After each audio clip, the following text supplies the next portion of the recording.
स्वागत है आपका बी न्यूज नेशन में। मैं हूं आबिद हुसैन शेख। रमेश जारकीहोली को गिरफ्तार करने कांग्रेस की मांग। आज बीजापुर जिला कांग्रेस दफ्तर में कांग्रेस जिला अध्यक्ष राजू आलगुर ने रमेश जारकीहोली सीडी मामले पर जारकीहोली भाइयों की हालत उल्टा चोर कोतवाल को डांटने जैसी हो गई है। आईपीसी की इन पर लगे धाराओं को देखा जाए तो पुलिस फौरन इनको गिरफ्तार करना चाहिए था, लेकिन आज भी रमेश खुलेआम घूम रहे हैं। युवती और इनके मां बाप पर दबाव डालकर केस को कमजोर बनाने और बिना कारण महानायक का इल्जाम देकर केपीसीसी राज्य अध्यक्ष डीके शिव कुमार पर सीडी का खेल खेलने का आरोप लगाते हुए गलत शब्दों का इस्तेमाल। बेलगाम में डीके शिव कुमार की गाड़ी पर चप्पलों से हमला, गनमैन पर हमले की कोशिश, रमेश जारकीहोली के समर्थकों से डीके शिव कुमार के प्रोग्रामों में रुकावट जैसे कामों को अंजाम देकर इनकी अच्छी छवि को बदनाम करने की कोशिश की जा रही है। इसकी कड़े शब्दों में निंदा करते हुए जल्द से जल्द रमेश जारकीहोली को गिरफ्तार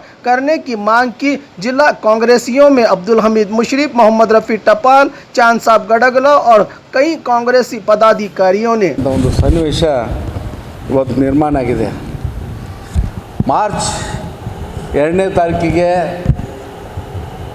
ಈ ರಾಜ್ಯದ ಅತಿ ದೊಡ್ಡ ಇಲಾಖೆ ಆಗಿರತಕ್ಕಂಥ ಜಲಸಂಪನ್ಮೂಲ ಇಲಾಖೆಯ ಸಚಿವರು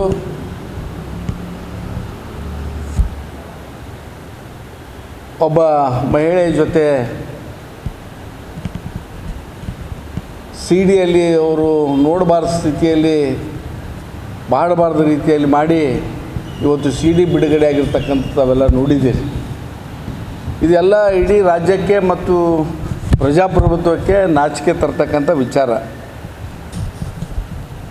ಒಬ್ಬ ರಾಜ್ಯದ ಮುಖ್ಯಮಂತ್ರಿ, ರಾಜ್ಯದ ಮಂತ್ರಿ ಕ್ಷಮಿಸಬೇಕು, ಮಗಳ ವಯಸ್ಸಿನ ಒಬ್ಬ ಬಾಲಕಿಯ ಜೊತೆ ಯಾವ ರೀತಿ ಅವರ ವರ್ತನೆ ಇತ್ತು ಅನ್ನೋದ್ರ ಬಗ್ಗೆ ನಾವು ನೋಡಿದ್ದೇವೆ। ಅದಾದಮೇಲೆ ಅವರು ಏನು ಸಮರ್ಥನೆ ಕೊಡ್ತಾರೆ ಅಂತ ಹೇಳಿದ್ರೆ, ಆ ಸಿ ಡಿಯಲ್ಲಿ ಇರ್ತಕ್ಕಂಥದ್ದು ನಾನಲ್ಲ, ನಾನು ಹೋಲ್ತಕ್ಕಂಥವ್ರು ಯಾರೇ ಬೇರೆ ಇದ್ದಾರೆ, ಅದನ್ನು ಗ್ರಾಫಿಕ್ ಮಾಡಿದ್ದಾರೆ ಅಂತಕ್ಕಂಥ ಅದನ್ನು ಅಲ್ಲಗಳಿರ್ತಕ್ಕಂಥ ಅನೇಕ ರೀತಿಯಾಗಿರ್ತಕ್ಕಂಥ ಬಾಲಿಸಿ ಹೇಳಿಕೆಗಳನ್ನು ಅವರು ಕೊಟ್ಟರು।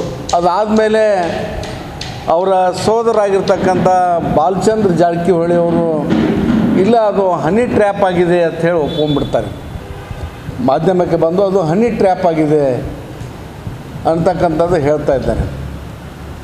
ಅದಾದಮೇಲೆ 6ನೇ ತಾರೀಕು ಮಾರ್ಚ್ 6ನೇ ತಾರೀಕಿಗೆ ಮತ್ತೆ 6 ಜನ ರಾಜ್ಯದ ಸಚಿವರು, ಅತ್ಯಂತ ಜವಾಬ್ದಾರಿ ಸ್ಥಾನದಲ್ಲಿರ್ತಕ್ಕಂಥ 6 ಜನ ರಾಜ್ಯದ ಸಚಿವರು ನಮಗೆ ಸಂಬಂಧಪಟ್ಟಂಥ ಯಾವುದೇ ಸಿ ಡಿಗಳನ್ನು ಬಿಡುಗಡೆ ಮಾಡಬಾರ್ದು ಅಂಥೇಳಿ ಕೋರ್ಟಿಗೆ ಸ್ಟೇಯನ್ನು ತರ್ತಾರೆ। ಅಂದರೆ ಇಷ್ಟು ಜನ ಎಲ್ಲ ಇವರೆಲ್ಲರೂ ಕೂಡ ಸಿ ಡಿಯಲ್ಲಿ ಭಾಗಿಯಾಗಿದ್ದಾರೆ ಅಂತಕ್ಕಂಥ ಕೂಡ ಮೇಲ್ನೋಟಕ್ಕೆ ಸಾಬೀತಾಗ್ತಾ ಇದೆ। ಇದು ಎಷ್ಟೆಲ್ಲ ಆದಾಗ್ಯೂ ಕೂಡ ಅವರು ಒಂದು ಅಪಾದನೆ ಏನು ಮಾಡ್ತಾ ಇದ್ದಾರೆ ಅಂತ ಹೇಳಿದ್ರೆ, ಇದರಲ್ಲಿ ಯಾವುದೋ ಒಬ್ಬರು ಮಹಾನಾಯಕರ ಪ್ರಚೋದನೆ ಇದೆ। ಆ ಮಹಾನಾಯಕರು ಯಾರು ಅಂತ ಹೇಳಿದ್ರೆ ಅದು ಡಿ ಕೆ ಶಿವಕುಮಾರ್ ಅವರು ಅಂತಕ್ಕಂಥ ನಮ್ಮ ರಾಜ್ಯಾಧ್ಯಕ್ಷರ ಮೇಲೆ ಒಂದು ಅಪಾದನೆಯನ್ನು ಮಾಡ್ತಾ ಇದ್ದಾರೆ। ರಾಜ್ಯಾಧ್ಯಕ್ಷರು ಈಗಾಗಲೇ ಹೇಳಿದ್ದಾರೆ, ಈ ಸಿ ಡಿಗೂ ನನಗೂ ಯಾವುದೇ ರೀತಿಯಾಗಿರ್ತಕ್ಕಂಥ ಸಂಬಂಧ ಇಲ್ಲ ಅಂತಕ್ಕಂಥ ವಿಚಾರವನ್ನು ಈಗಾಗಲೇ ಹಲವಾರು ಸಂದರ್ಭದಲ್ಲಿ ಹೇಳಿದ್ದಾರೆ। ಮತ್ತೆ ಮತ್ತೆ ಪುನಃ ಅವರ ಹೆಸರನ್ನು ಬಳಸಿಕೊಂಡು ಅವಾಚ್ಯ ಶಬ್ದಗಳಿಂದ ಬೈತಕ್ಕಂಥದ್ದು, ಅವರು ನೀನೇ ಏನು ನಮ್ಮ ನಾಮಿನೇಷನ್ ಸಲುವಾಗಿ ಪೂರ್ವಭಾವಿ ಸಭೆ ಮಾಡಲಿಕ್ಕೆ ಬೆಳಗಾವಿಗೆ ಹೋದಾಗ ಅವ್ರ ಮೇಲೆ ಅವಾಚ್ಯ ಶಬ್ದಗಳಿಂದ ಬೈದು ಚಪ್ಪಲಿಯನ್ನು ಎಸೆದು ಅಮಾನವೀಯವಾಗಿ ನಡ್ಕೊಂಡಿರ್ತಕ್ಕಂಥ ಘಟನೆ ಇವತ್ತು ವರದಿಯಾಗಿರ್ತಕ್ಕಂಥದ್ದು।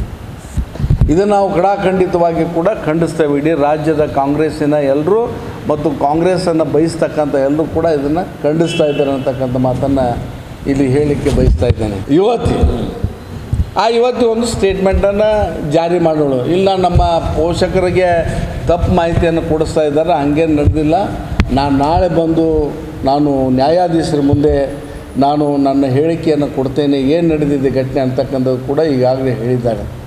ನಮ್ಮಲ್ಲಿ ಇರ್ತಕ್ಕಂಥ ಪ್ರಶ್ನೆ ನಾವು ಮಾಡ್ತಕ್ಕಂಥದ್ದು ಇಷ್ಟೇ, ಇವತ್ತು ರೇಪ್ಗೆ ಇವತ್ತು ಕೇಸ್ ರಿಜಿಸ್ಟರ್ ಆಗಿದೆ। ಕೇಸ್ ಯಾವ ಸೆಕ್ಷನ್ನಲ್ಲಿ ರಿಜಿಸ್ಟರ್ ಆಗಿದೆ ಅಂತ ಹೇಳಿದ್ರೆ ಸೆಕ್ಷನ್ 276 ಪ್ರಕಾರ ಕೇಸ್ ಸೆಕ್ಷನ್ ಆಗಿದೆ, ರಿಜಿಸ್ಟರ್ ಆಗಿದೆ। ಈ ಸೆಕ್ಷನ್ ಮೇಲೆ ರಿಜಿಸ್ಟರ್ ಆದಂಥವ್ರನ್ನ ಯಾರನ್ನೂ ಕೂಡ ಖುಲಾಸ್ ಸುಮ್ಮನೆ ಬಿಟ್ಟಿಲ್ಲ, ಅರೆಸ್ಟ್ ಮಾಡಿದ್ದಾರೆ. ಈ ಸೆಕ್ಷನ್ ಮೇಲೆ ಸೆಕ್ಷನ್ ಹಾಕಿ ಕೇಸ್ ಏನು ರಿಜಿಸ್ಟರ್ ಆಗಿದೆ ಯಾರನ್ನೂ ಕೂಡ ಸುಮ್ಮನೆ ಬಿಟ್ಟಿಲ್ಲ. ಎಲ್ಲ ಇಂಥ ಹಿಂದೆ ಯಾವ್ಯಾವ ಅರ್ಲಿಯರ್ ಏನು ಕೇಸಸ್ ಆಗ್ಯಾವ ಎಲ್ಲರನ್ನೂ ಕೂಡ ಅರೆಸ್ಟ್ ಮಾಡಿದ್ದಾರೆ. ಇವತ್ತು ರಮೇಶ್ ಜಾರಕಿಹೊಳಿ ರಾಜಾರೋಷವಾಗಿ ಪ್ರೆಸ್ ಮೀಟ್ ಮಾಡ್ತಾ ಇದ್ದಾರೆ. ಅವರು ಏನು ಬೇಕಾದ್ದು ಮಾಡ್ತಾ ಇದ್ದಾರೆ. ಇವರು ರಾಜಾರೋಷವಾಗಿ ತಿರುಗಾಡ್ತಾ ಇದ್ದಾರೆ. ಅವರು ಯಾರೂ ಕೂಡ ಪೊಲೀಸ್ ಪ್ರೊಟೆಕ್ಷನಲ್ಲಿ ಅಡ್ಡಾಡ್ತಾ ಇದ್ದಾರೆ. ಅರೆಸ್ಟ್ ಮಾಡಲಿಕ್ಕೆ ಕೂಡ ಸರ್ಕಾರ ಇವತ್ತು ತಯಾರಿಲ್ಲ. ಹಿಂದೆ ಇದೇ ಸೆಕ್ಷನ್ನಲ್ಲಿ ಏನು RL ಜಾಲಪ್ಪ ಅವ್ರು ತಮಗಿಂದ ಭಾಳ ಹಿಂದೆ ಹೋಗ್ಬೇಕಾಗ್ತದೆ. RL ಜಾಲಪ್ಪ ಅವ್ರಿಗೊಂದು ಕೇಸ್ ಹಾಕಿದ್ರು. ಅವರು ಗೃಹ ಮಂತ್ರಿ ಇದ್ದರು ಅವಾಗ. RL ಜಾಲಪ್ಪ ಅವರು ಇಂಥದ್ದೇ ಕೇಸ್ ಹಾಕಿದಾಗ ಅವರು ಅಬ್ಸ್ಕೊಂಡಾಗಿದ್ದರು. ಜನರಿಗೆ ಎಲ್ಲಿವರೆಗೆ ಬೇಲ್ ಸಿಗೋವರೆಗೂ ಕೂಡ ಅಬ್ಸ್ಕೊಂಡಾಗಿದ್ದರು. ತಮಗೆಲ್ಲ ಗೊತ್ತಿರ್ಬೇಕು. RL ಜಾಲಪ್ಪ ಅವರು ಗೃಹ ಮಂತ್ರಿ ಆಗಿರ್ತಕ್ಕಂಥ ಸಂದರ್ಭದಲ್ಲಿ. ಆದರೆ ಇವತ್ತು ಎಷ್ಟು BJP ಸರ್ಕಾರ ಒಂದು ಬಂಡತನ ಪ್ರದರ್ಶನ ಮಾಡ್ತಾಯಿದೆ ಅಂತ ಹೇಳಿದ್ರೆ, ಇವ್ರನ್ನ ಇಷ್ಟೆಲ್ಲ ರಾಜ್ಯದಲ್ಲಿ ನಡೀತಾ ಇದ್ದರೂ ಕೂಡ ಇವತ್ತು ಅವ್ರನ್ನ ಅರೆಸ್ಟ್ ಮಾಡದೆ ಅವ್ರನ್ನ ಜೈಲಿಗೆ ಹಾಕಿದೆ. ಇವತ್ತು ಅವ್ರ ಮುಖಾಂತರ ಹೇಳಿಕೆಗಳನ್ನು ಕೊಡಿಸಿ ಸಮರ್ಥನೆ ಮಾಡ್ಕೊಳ್ಳೋಕ್ಕೆ ಒಂದು ಕಾಲಾವಕಾಶ ಕೊಡ್ತಕ್ಕಂಥದ್ದು ನೋಡಿದ್ರೆ ಇವತ್ತು ಸರ್ಕಾರ ಇದೆಯೂ ಇಲ್ಲ ಅಥವಾ ಪ್ರಜಾಪ್ರಭುತ್ವ ವ್ಯವಸ್ಥೆ ಇಲ್ಲ, ಒದೆಯೂ ಇಲ್ಲ ಅಂತಕ್ಕಂಥ ಒಂದು ವಾತಾವರಣ ಇವತ್ತು ನಿರ್ಮಾಣ ಆಗಿದೆ.